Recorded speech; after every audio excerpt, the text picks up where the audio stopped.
വിഴിഞ്ഞം പദ്ധതി VGF നിബന്ധനയിൽ മാറ്റം വരുത്താൻ പറ്റില്ലെന്ന കേന്ദ്ര നിലപാട് വിവേചനപരമെന്ന് തുറമുഖ വകുപ്പ് മന്ത്രി VN വാസവൻ. വിഴിഞ്ഞം തുറമുഖത്തിനായി 217.08 കോടി രൂപ വായ്പയായി മാത്രമേ അനുവദിക്കൂ എന്നാണ് കേന്ദ്ര നിലപാട്. കേന്ദ്രം കേരളത്തോട് മാത്രം വിവേചനം കാണിക്കുകയാണ്. VGF ഫണ്ട് ഗ്രാന്റായി നൽകണമെന്നാവശ്യപ്പെട്ട് മുഖ്യമന്ത്രി പ്രധാനമന്ത്രിക്ക് കത്തയച്ചിട്ടുണ്ട്. അതിന് മറുപടി പ്രതീക്ഷിക്കുകയാണ്. വിഴിഞ്ഞം തുറമുഖത്തിന്റെ ഔദ്യോഗിക ഉദ്ഘാടനത്തിന് പ്രധാനമന്ത്രിയെ ക്ഷണിച്ചിട്ടുണ്ട്. അദ്ദേഹത്തിന്റെ തീയതി അനുസരിച്ച് പദ്ധതി കമ്മീഷൻ ചെയ്യുമെന്നും മന്ത്രി VN വാസവൻ പറഞ്ഞു. കേന്ദ്ര ധനമന്ത്രാലയം എംപവേർഡ് കമ്മിറ്റി ശുപാർശ ചെയ്താണ് വിഴിഞ്ഞം VGF.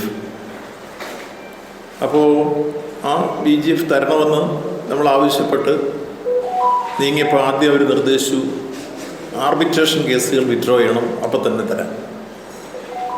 അപ്പോൾ ആ സമയത്ത് നമ്മൾ കൊടുത്ത ആർബിട്രേഷൻ ഉണ്ടായിരുന്നു, അദാനി കൊടുത്ത ആർബിട്രേഷൻ കേസും ഉണ്ടായിരുന്നു. ഞങ്ങൾ രണ്ടു കൂട്ടരും പരസ്പരം ചർച്ച ചെയ്ത് ആർബിട്രേഷൻ രണ്ടും വിഡ്രോ ചെയ്തു. കേന്ദ്ര ധനമന്ത്രാലയത്തിൻ്റെ കീഴിലുള്ള എംപവേർഡ് കമ്മിറ്റി ശുപാർശ ചെയ്താണ് 817.80 കോടി രൂപ നമുക്ക് VGF ആയി തരണം എന്നുള്ളത്. അപ്പോൾ അത് കൃത്യമായി തരണം എന്നുള്ളതായിരുന്നു ആ കത്തിൽ പറഞ്ഞത്. അതിനൊരു മറുപടി വന്നു, അത് ലോണായിട്ട് മാത്രമേ തരാൻ പറ്റുള്ളൂ. ആ ലോണായിട്ട് തരുമ്പോഴും പ്രത്യേകമായിട്ട് അതിൽ അവർ സൂചിപ്പിക്കുന്നത് പ്രസൻറ്റ് വാല്യുവേഷൻ വെച്ചിട്ട് തരത്തുള്ളൂ.